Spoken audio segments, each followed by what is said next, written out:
Hi everyone, so today we are going to solve paper 2-1 from May June 2024. Question number 1. In which row are quantities correctly categorized into scalar quantities and vector quantities? So this is from the AO1 style of questions. So you have to remember some scalar quantities and some vector quantities that's given in the syllabus document. So if we look at the given options, so mass, energy both are scalar quantities, so this may be treated as correct. Vector quantity, weight is also a vector quantity, acceleration is also a vector quantity, so option A is perfect. Which name is given to the quantity of matter in an object? So amount of matter or quantity of matter is the mass. So this is also a very easy question. Moving towards question number 3. A body is moved from place X to place Y where the gravitational field strength is different. So the value of G is different. What happens to its mass and to its weight due to the move? So mass and weight, we have to find out what happens to the mass and the weight. We know that the mass remains same wherever the object goes. So we have option C and D. Now to find out which option need to be find out or give the final answer is the weight that is depending on mg. So if g varies, so weight varies. So option C is the right answer here. Number 4. The mass of an object is 2.5 kg. The volume of the object is 480 centimeter cubic. What is the density? This is also very easy. Just need to remember the formula for density, that is mass per unit volume. Just substitute the values 2.5.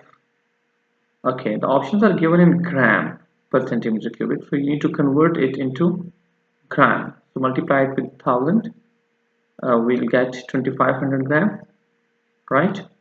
So what we are going to use mass as 2500 gram by 480 centimeter cubic. Whenever you're going to solve MCQs, give attention to the detail. Like all the options are given in gram per centimeter cubic. When you simplify it, you'll get the final answer as 5.2. So option B. Number 5. 4 objects each have 2 forces acting on them. Which object is in equilibrium? So you need to focus where the magnitude and the direction both are acting opposite to each other. And we have only one option, that is option A here. Here it will produce a twist. Here it will move towards this end. Here the object will move in this end. That is the only case where the forces are exactly in opposite direction and both have the same magnitude. Question number 6. A ball of mass m falls vertically and hits a hard surface. Ball of mass m going down, hitting a hard surface. Its speed on hitting the surface is v1. For example, we take v1 like this. It rebounds vertically upward with speed v2. Okay, so it's rebounding v2 and the direction need to be opposite to that. What is the change in momentum? Obviously, so we will taking account the momentum, so we need to write in reference to velocity, not the speed. So the momentum is the change in with reference to this. So momentum, we know that that is mass times v. Okay, so what is the speed? What is the change in momentum of the ball? So that is, if we're taking this as a negative, this as a positive, so we will be using like this. Okay, just give me a second.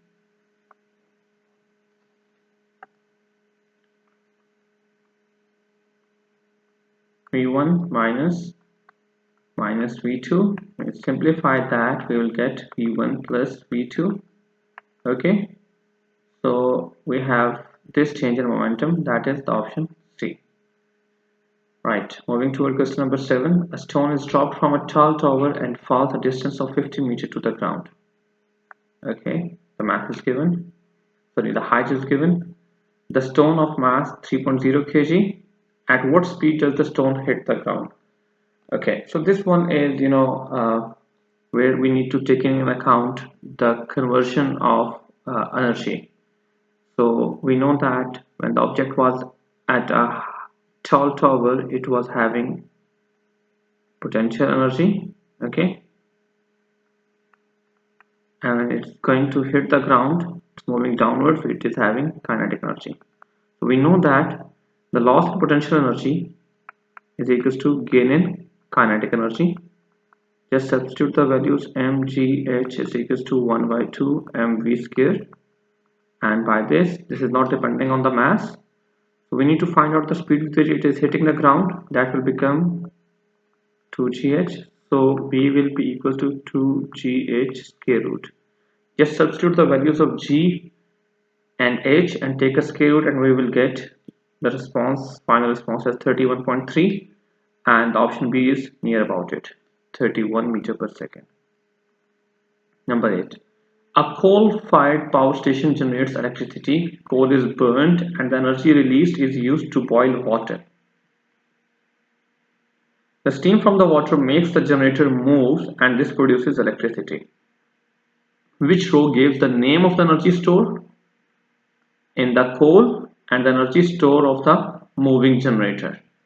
We know that the energy that's stored in the coal, oil or gas is the chemical energy, so we are left with the options A and B, right?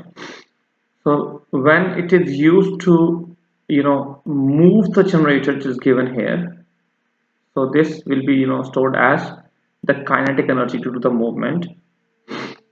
So we are having B as a perfect answer for that.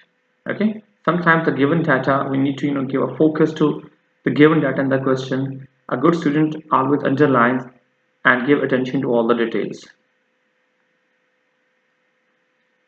Number 9.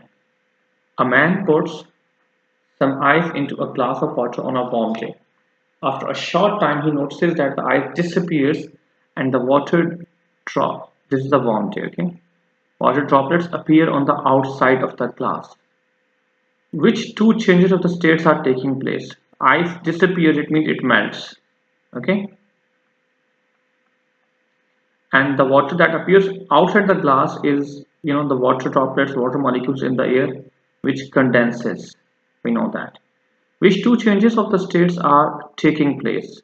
Condensation and freezing? No, not freezing. Condensation and melting? Yeah, these two.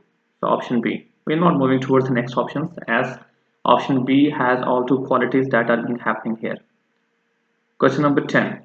Gas of volume 200 centimeter cubic is trapped inside a container by a piston. The piston is pushed to the right and the volume of the gas decreases to 100 centimeter cubic, like it's becoming half, okay? Moving like this, the piston previously that was here. Now this is the new volume V2. The temperature of the gas remains constant. Which row states the effect that this had on the kinetic energy of the gas particles? We know that the kinetic energy is basically directly proportional to the temperature, and the temperature remains constant, okay? So it means that we are good with option C and D, okay? As this is depending on the temperature is constant, so kinetic energy remains constant. What happens to the force per unit area exerted by the particles colliding with the inside walls of the container? We know that where we are having a more volume, there was less pressure. Now we are decreasing the volume, so we know there's a relation between P and V, that is like this, or we can say P is inversely proportional to the volume. So volume decreases, pressure increases, and pressure is force per unit area. If the pressure increases, it means the average force per unit area also increases. So we have stays the same or double, so this was becoming half, so pressure becomes doubles. So option C is the perfect option as per the given conditions. Question number 11. Which graph shows the relationship between the pressure and volume of a fixed mass of gas as constant pressure? That's the same that we just discussed, that is like this, and we know that PV is equals to constant. Okay, it means that throughout the graph, the value, the product of P and V should be same value. And normally the students see this and this options are incorrect. Normally students get a confusion between A and D. The right option for this is D, but why they have a confusion? It means that throughout the graph, the values of PV, the product of P and V should be constant. Okay, for example, this is having some value here, having some value here, that's same, that's same, that's same, but what happens here? Here the product is having zero value, here the product is having zero value. So it means throughout the graph, this is not having same value. So the only option that stays perfect here is this, if we go quantitatively. Okay, number 12, during evaporation of a liquid, the most energetic particles escape. Okay, that's the definition of evaporation. The temperature of remaining liquid changes. Which row identifies where these particles escape from, where these particles escape from, and describe the temperature changes and what happens after the particles, highly energetic particles, leaving the surface.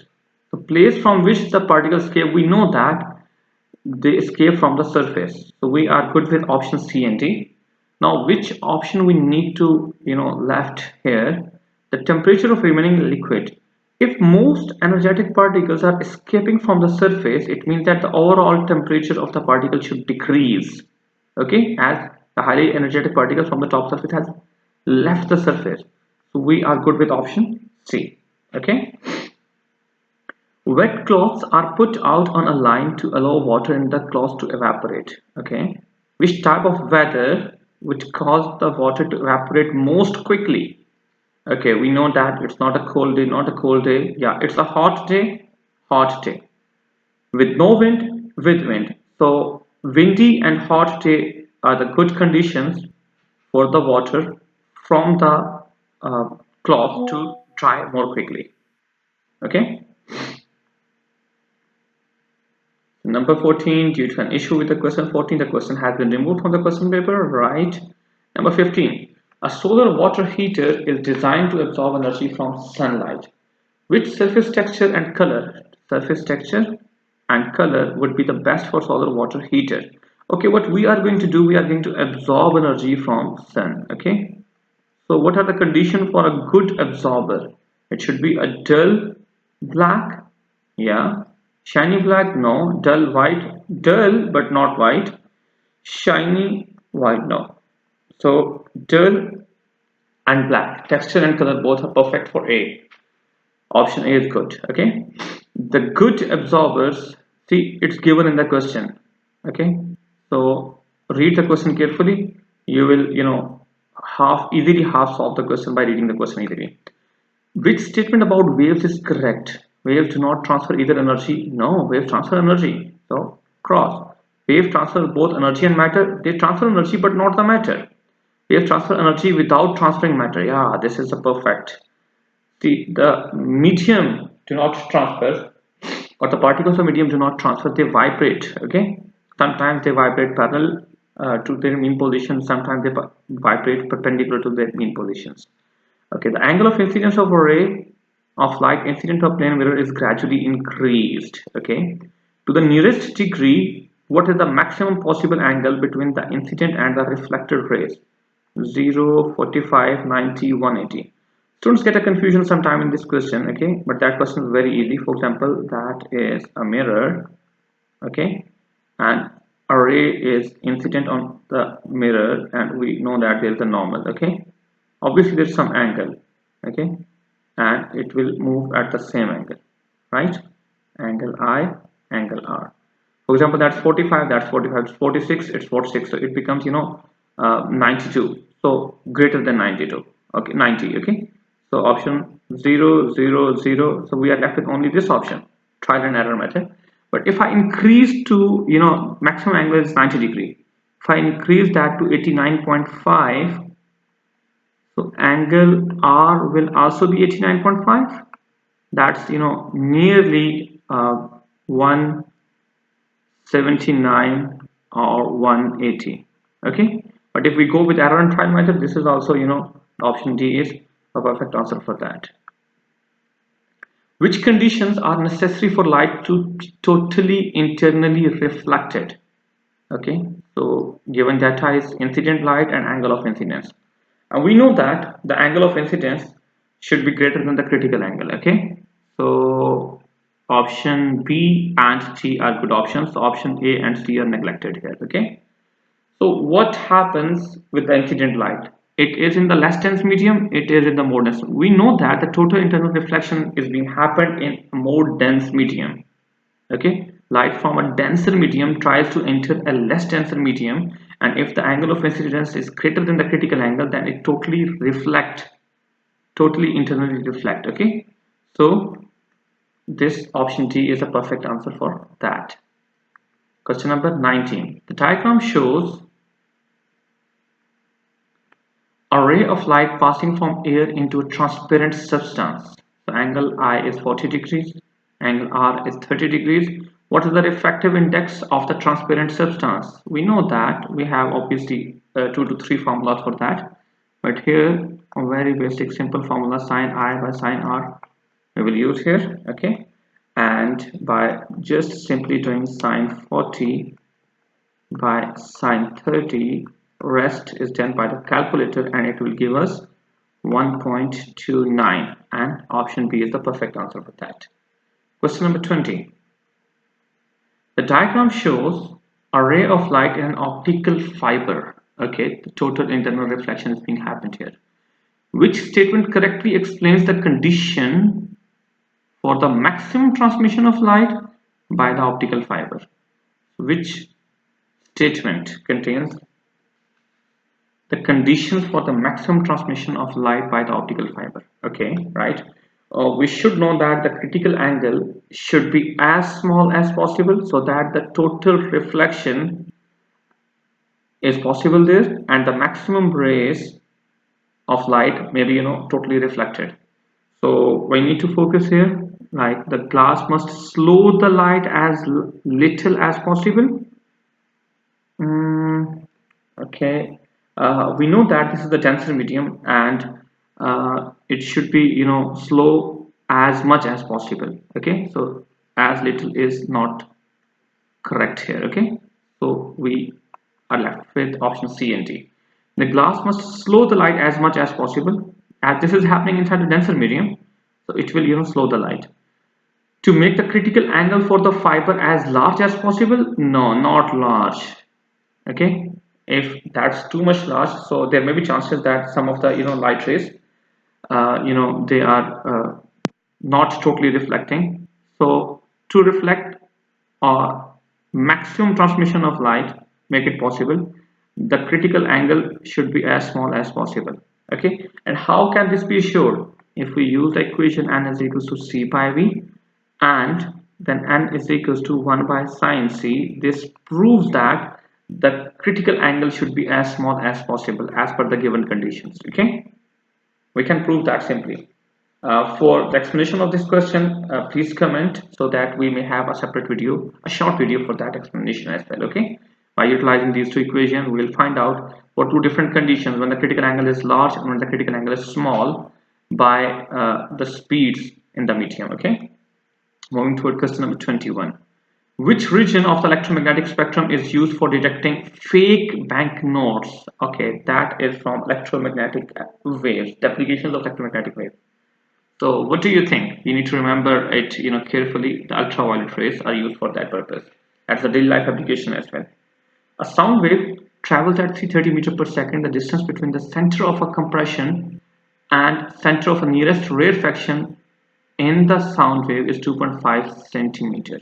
We know that this is not a wavelength. From the center of a compression to the next compression, that's a wavelength. To the next rarefaction, this is the half of a wavelength. Okay, so that distance is 0.5 times lambda, right? What's the frequency of the sound wave, right? So from which, if we want to find out, we get to know that lambda is equals to 5.0 centimeter. Okay, to find out the frequency, we simply use the equation v is equals to f lambda, f is equals to v by lambda. Just substitute the values, 330 by, that is meter per second. You need to convert this lambda into meter. So 5 by 100 will convert it into meters, so that is 0.05 meter. Okay, so meter cancelled, so we'll get our final response as 6600 hertz, right? So option C is the perfect response for that. Which waves are used in the medical scanning of soft tissue? Talking about the soft tissues, not the gamma rays, not the infrared, not the microwaves. Yeah, students might get confused with gamma rays and ultrasound waves, but we're talking about the soft tissue, the scanning of soft tissues. So the option D is the perfect option for that. Remember that, okay? Ultrasound. Which row describes that you need to be remembered, okay? Which row describes suitable material for use in a temporary magnet and in a permanent magnet? We know that students easily remember that the soft iron as a temporary and steel as a permanent. So option B is the perfect response. Question number 25. A magnetic field is represented by in diagram by magnetic field lines. We know that magnetic field lines are imaginary lines. At which point is the magnetic field strongest? We know that the magnetic field is strongest where the lines are close together. Okay, so the lines are closed here. So this, see, as compared to this, the lines are not close here. The lines are very close here. Okay, so option A is the perfect option.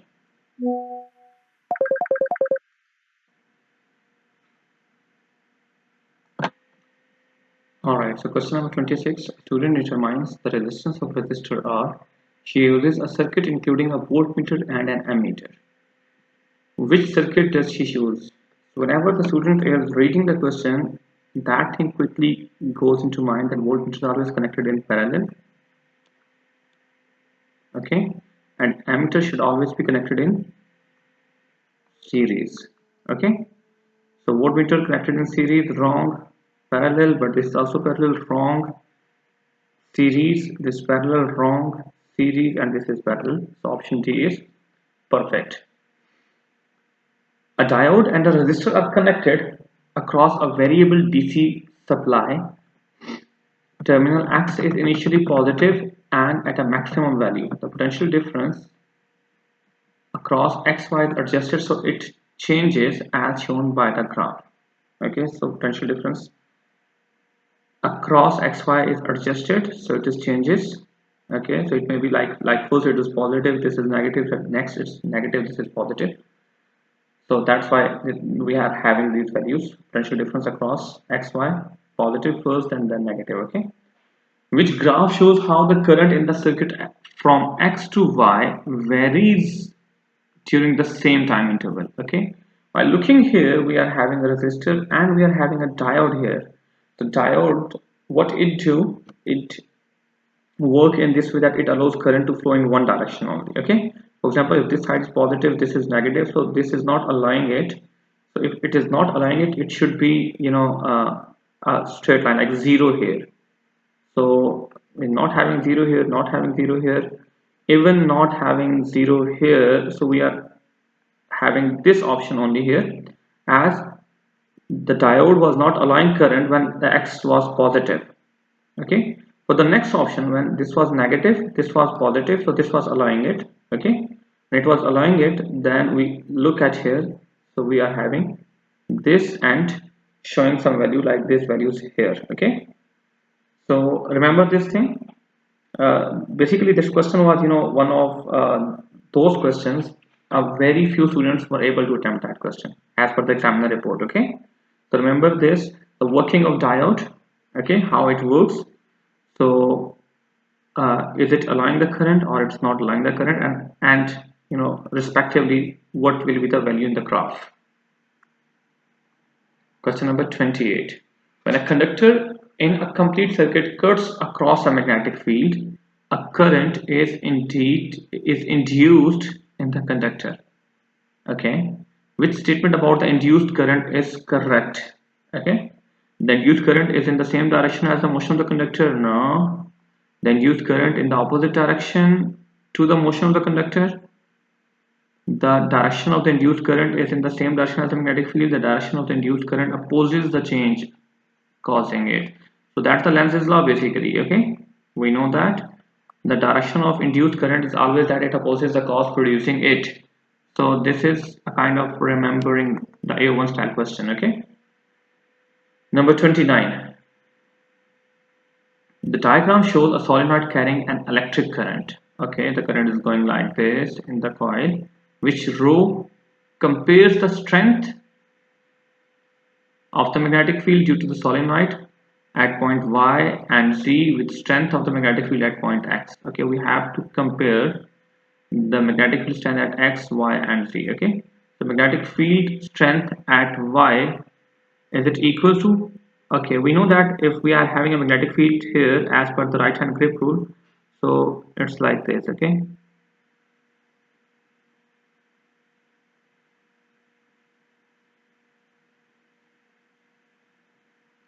X and Y almost, the magnetic field strength should be same here. Okay, right, but for Z it should not be same, it's outside. Okay, so it's uniform. So magnetic field strength at Y is equals to X. Okay, equals to X, greater than, no, it's uniform here, so it should be equal for Y. Okay, so at Z it's less than X or greater than X. Here's the magnetic field lines are going away from each other, so it should be less than X. Okay, it should not be greater than X. So we are having option A as a perfect response for that. A conducting wire is placed between the poles of a magnet when electric current in the wire is in the direction shown, like downwards down to the page. Then the force on the wire acts out of the page. Okay, and it shows that it's acting out of the page, right? I mean dot, representing by the dot. Three statements of different conditions and how the wire is affected are given. When the current is towards the top of the page and the direction of the magnetic field is unchanged, the force produced acts into the page. We know that as per the left hand rule, the current, the magnetic field and the force, okay, should be perpendicular to each other. If we change any one of it and one is unchanged, the other one, the last one, will also change. Okay, so when the current is towards the top of the page and direction of the magnetic field is unchanged, the force, okay, so this is right. When the current is towards the bottom of the page and the magnetic field is reversed, the force produced acts into the page. See, the magnetic field has been changed, obviously the force will be now into the page, previously it was out of the page. When the current in the wire is altering, it's changing, the wire vibrates into and out of the page. Exactly, it will. So which statements are correct? All three statements are correct. Okay, as it is altering, like when it's moving upward then downward, upward, downward, so the wire will be vibrating into the page and out of the page. Okay, which type of electric current are in the primary coil and the secondary coil of a step up transformer? Remember this talking about the step up transformer. Okay, which type, right? We know that the transformer works on AC, so we are only having one option, option A. Okay, so it works on AC, right? This is the principle, we know that. A scientist fires alpha particles at a very thin sheet of gold and detects the particle that passes through. Okay, alpha particle scattering experiment. Which statement about the results of the scattering experiment is correct? Right. So we are having, three results. We remember that. Okay. So alpha particles are attracted to the nucleus of the atom. No. Half of the mass of the atom is concentrated. Not half. Okay. All the mass is concentrated in the center, we know that. Most of the alpha particles are deflected, showing that the nucleus is very dense. Yeah, nucleus is dense, but not most of the alpha particles are deflecting. Only a small number of alpha particles are deflected, yes, but some of these are deflected through large angles. So these are the results. This is also for remembering. Okay, you need to remember all the results from alpha particle scattering experiment. The notation represents the nucleus of a gold atom. Okay, 197 AU 79. The relative charge on a proton is +1. What is the relative charge on the gold nucleus? Okay, so if you look at here, A acts Z, so Z means 79, so plus 79. We're talking about the relative charge. An isotope of hydrogen has the nuclide notation 2H1. How many neutrons are in the nucleus of this isotope, and what is the relative charge on the nucleus? Okay, if we look at here, this shows that we are having by 2H1 AXZ, we are having one proton. If we are having one proton, then it shows that we are having one neutron. Okay, so one proton, one neutron, option A. That's very easy one. Most of the students were able to solve that question. A radioactive source is placed near a detector. The radiation arriving at the detector from the source is measured for 10 minutes with different materials placed between the source. Okay, that question is about the penetration ability.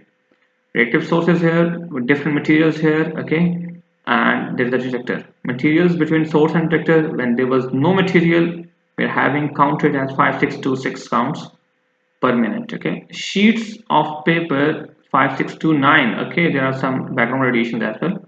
It means that there is no alpha particle here. Okay, so it means that there is no alpha particle. Thick sheet of aluminium, so it reduces some number of elements, so it means that there are some beta particles. Thick sheet of lead, oh my god, this reduces to too much down, so we know that there are gamma particles available here. Which type of radiations are emitted by the source? Alpha particles, no alpha particles, no alpha particles, only beta and gamma. So option C is perfect. The reading on a question number 36. The reading on a detector placed near a reactive material is 536 counts per second. The background count rate is 44 counts per second. The half-life is 34 hours. What is the reading on the detector 68 hours ago?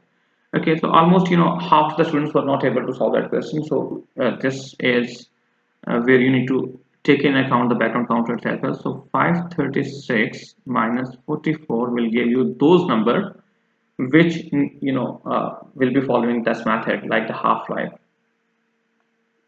like we have having 492. Okay, so for if the half-life is 34 hours, so it means that we are talking about two half-lives. Okay, so 492 after one half-life, it becomes 246. After second half-life, it becomes 123, but the reading on the counter will be this as well as the background count rates. It will give you 167. Okay, so option D, right? Always remember that whenever the background count rates are present, you need to subtract from here, then take into account the half-lives, then add again, because the reading on the detector will be our number, okay, the count rates along with the background count rate. Number 37 from the space physics. Okay, last four questions are from space physics. A planet in the solar system is at the point in its orbit where it is closest to the sun. Which row is correct? Okay, so we're talking about the orbital speed, energy, and the gravitational potential stored. Okay, we know that when it is closest to the sun, it will be having the greatest or the maximum orbital speed. So we are having only option number A and B. Okay, it means that it is having maximum kinetic energy. If it is having maximum kinetic energy, it should be having minimum potential energy. Okay, so the gravitational potential stored, like the potential energy, will be minimum. Okay, so this one is the good response for that. So option B is the correct answer. Right, question number 38. What is the main process that powers the sun? Okay, that is, you need to remember this. Okay, so burning of helium and oxygen, no. Burning of hydrogen and oxygen, no. Nuclear fusion of hydrogen to form helium, yes. This is the process that's going on the surface of the sun. Number 39. A galaxy is 3 to 10 power 20 kilometers from the earth. At which speed is the galaxy moving away from the earth? So we need to find out the recessional velocity or the speed of the galaxy, and for that we need to remember the Hubble's law. Okay, and we need to find out V, that is H naught D, and H naught is not given, so it means that you need to remember H naught. the Hubble's constant, and that is 2.3 or 2.2 into 10 power minus 18 per second into the distance, that was 3.0 into 10 power 20 kilometer. Okay, right? So if we simplify that, the calculator will give us 660 kilometer per second, right? The option A is perfect option for that. The last question, number 40, an astronomer observes a distant galaxy. The table shows how the distance and the speed of the recession of the galaxy are determined. Which row is correct? And you need to remember this. Till now, this question is not this area is not being covered in detail, but that kind of question always comes in MCQs.